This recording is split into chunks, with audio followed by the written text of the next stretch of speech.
Lately, I've been kind of into turn-based type games, not because they're generally more strategic than others, although that is the case. Like, I like to play Civilization, basically all the games in that series, because they're turn-based, but because they're also very deep. But also because they don't require a lot of time commitment. You can sit down, play a few turns, save it, and turn it off. And now that I'm working a lot, especially on reviews, turn-based games are once again kind of my favorites. So lately I picked up a new game called Final Fantasy Tactics A2 Grimoire of the Rift. Too long of a title, by the way. But I actually liked the original Final Fantasy Tactics, and I haven't played one since until now. I sucked at the original Final Fantasy Tactics, but I think I know why. The reason I sucked at the original was because I was basically dicking around with it. I wasn't taking it all that seriously, and you have to take it seriously in order to win. Otherwise, you will get crushed, and hard.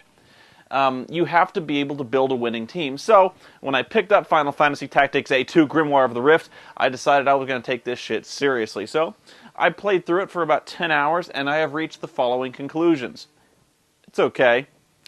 I do have many, many complaints, however. The first being, and I'm going to go back to this, the instruction book, of which it is approximately 70 pages. Seriously? Fuck you with this many pages. Nobody is going to read this. Even I, who was vowing to take it seriously, was not going to read all of this.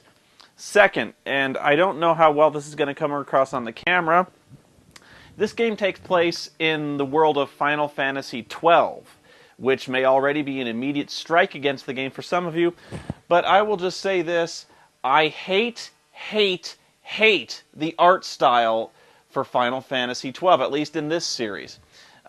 Take, for instance, the extraordinarily large sword that Luso, the hero, is carrying. Once again, I have to fall back on the ridiculous weapon designs. But also note, the baggy jeans, or are they shorts, or they just kind of come just below the knees so they're pedal pushers? What? They're rolled up at the cuffs, so I don't know. Also, the extraordinarily flared socks, or whatever kind of little pointed-toed shoes he's wearing. Is he wearing high heels? I can't tell. Also note the saucer-sized plates that have somehow been attached to his elbows.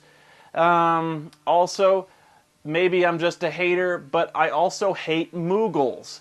I have no idea what a Moogle is supposed to fucking be, or how they achieve sentience, or what in the hell that gigantic blue dingleberry is on top of their head. Is that some kind of sensory organ, a reproductive organ? I'm so absolutely curious as to how the dingleberry naturally evolved onto the Moogle's head. If it hurts if you punch them there, what? Oh, and also there's the obligatory cat girl, who is somehow dressed more sensibly than the hero. But enough about my complaints about the setting. After all, I'm just being a hater. Here are my complaints about the game itself. 1. It is very, very repetitive. Basically, all you do is you get quests, you go out, you kill everything on the screen, you get more quests, you keep leveling up. The plot is basically secondary, just to winning fights and fights and fights. Again, that's Final Fantasy Tactics. If you don't like it, you can leave it. The second thing I don't like about it is the fact that it is way, way too complicated. You have to juggle about 58 jobs, and you have to keep all this straight in your head, keeping track of what you need for party balance, that kind of thing. That's Final Fantasy Tactics, but what I don't like about that is you also have to keep track of about up to 30 different characters in your clan, keep track of what jobs they're carrying, what talents they all have, and you have to assign them equipment so that they can learn talents in their jobs. Okay. It is such an amazing hassle having to, after every combat, go into the clan management screen, check to see which clan members have leveled up their talents, and then changing their equipment so they can get new talents. And you have to do this for their sword, their hat, their armor, their accessory, and some other accessory. They can have 2 accessories, like their boots. You have to do this for every single character. So basically, you're spending about 5 minutes examining each and every character, assessing whether or not they've learned all the talents they can have in their new job, assessing whether or not they need to change their jobs, and when they do change jobs, going back to the store, finding out what equipment you need to get the talents you want, and then buying and equipping that equipment. Every single guy. It's really, really ridiculous because you're always having new characters level up their clan because they're always getting new talents.